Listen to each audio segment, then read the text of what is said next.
আল্লাহ আমার সৃষ্টিকর্তা, আল্লাহ আমার সবার কাছে প্রিয় যিনি তিনি আমার রব।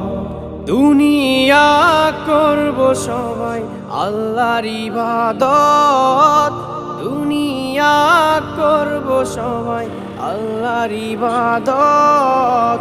সব কিছুতে দিবেন তিনি তারই রহমত, সব কিছুতে দিবেন তিনি তারই রহমত।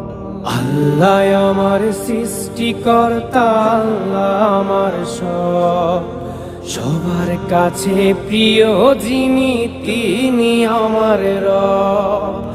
আল্লাহ আমার সৃষ্টিকর্তা, আল্লাহ আমার সবার কাছে প্রিয় যিনি